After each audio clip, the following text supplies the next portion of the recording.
वो सबसे बड़े ईमानदार हैं और वो सच बोल रहे हैं, तो मुझे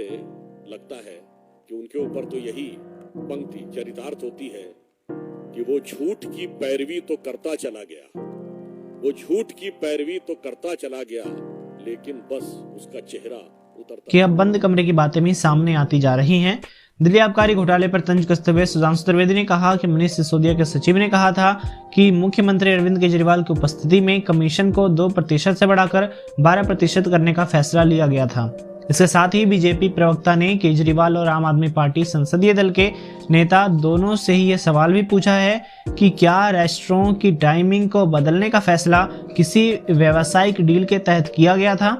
जो तथ्य सामने आ रहे हैं उस पर आम आदमी पार्टी जवाब देने की स्थिति में नहीं है। इवन आपने ये भी देखा कि शायद अब तो टीवी पर भी उन्होंने कुछ मुद्दों के ऊपर जाने से पीछे हट गए हैं। तो मुझे लगता है कि इस समय इस प्रकार के निरर्थक अनर्गल आरोप जिसको कि वो लगाने में ये वो आदतन लगाते हैं, फितरतन लगाते हैं, शरारतन लगाते हैं, इसके अलावा उनके पास अब कोई विकल्प नहीं बचा है। और वैसे भी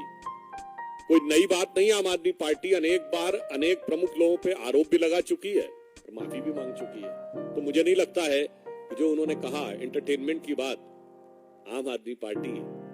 के किरदार को अब कोई गंभीरता से नहीं लेता है, बल्कि उनके अगर पूरे पिछले कुछ वर्षों के इतिहास को देखें तो उसमें अचंभित करने वाला एंटरटेनमेंट नजर आए।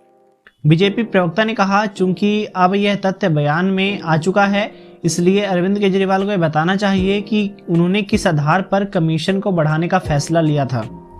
उन्होंने कहा कि यह भी तथ्य सामने आया है कि रेस्टोरेंट मालिकों को बुलाकर भी पैसा इकट्ठा किया गया और इसके बदले में उनसे यह कहा गया कि रेस्टोरेंट की टाइमिंग बदल दी जाए। उन्होंने कहा कि अरविंद केजरीवाल और उनके संसदीय दल के नेता दोनों को यह बताना चाहिए कि क्या टाइमिंग बदलने का फैसला किसी व्यावसायिक डील के तहत किया गया था या नहीं। उन्होंने कहा कि आम आदमी पार्टी सरकार के घोटाले एक एक करके सामने आते जा रहे हैं और आप इस पर जवाब देने की स्थिति में बिल्कुल भी नहीं है, लेकिन इसके बावजूद आम आदमी पार्टी अपने आप को सबसे ईमानदार बता रही है और दावा कर रही है कि वो सच बोल रही है, जबकि आज हालात यह हो गई है कि आम आदमी पार्टी झूठ की पैरवी करती जा रही है, लेकिन उसका मास्क उतर रहा है। नई राजनीति और तथा कथित रूप से शुचिता के स्वयंभू अलंबरदार पार्टी का रंग अब एक के बाद एक तथ्यों के सामने आने के बाद उतरता चला जा रहा है। दारू के एक बोतल के बदले में दूसरी बोतल देने से लेके घर की साज सज्जा तक, और अब हाल ही में जो समाचार आए हैं कल न्यायालय के माध्यम से, जिसमें यह तथ्य भी सामने आ रहे हैं कि अब जो कुछ बातें उन लोगों ने बंद कमरों में की थी, अब वो सार्वजनिक होती जा रही हैं और न्यायालय के समक्ष भी आती जा रही है। यह बात अब प्रामाणिक रूप से सामने आ रही है कि पूर्व उप मुख्यमंत्री सिसोदिया जी के सचिव के अरविंद ने बताया था कि सीएम की उपस्थिति में विधिवत यह निर्णय हुआ कि 2% से बढ़ाकर 12% किया जाएगा, जिसकी कोई भी आधिकारिक कारण अथवा कोई फैक्चुअल बेसिस अवेलेबल नहीं है। इसलिए हम यह पूछना चाहते हैं कि कट्टर ईमानदार के अजीबोगरीब किरदार श्री केजरीवाल जी कृपया ये बताएं कि वो 2 से 12% का निर्णय, चूंकि अब यह बयान में आ चुका है, तो आपने कब, कैसे और किन नियमों के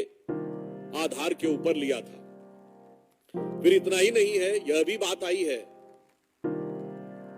कि समीर महेंद्रू से केजरीवाल जी की बात हुई, बात कराई गई और उनसे एक प्रकार से संकेत आया कि जो ये कह रहे हैं वो करना है। तो अब अगला प्रश्न दिल्ली की जनता ये पूछना चाहती है कि मान्यवर, ये बात किस आधार पे हुई और किस लिए आपने कहा किसी बाहरी व्यक्ति के लिए कि ये जो कह रहे हैं वो करना है। तीसरा बिंदु अभी आया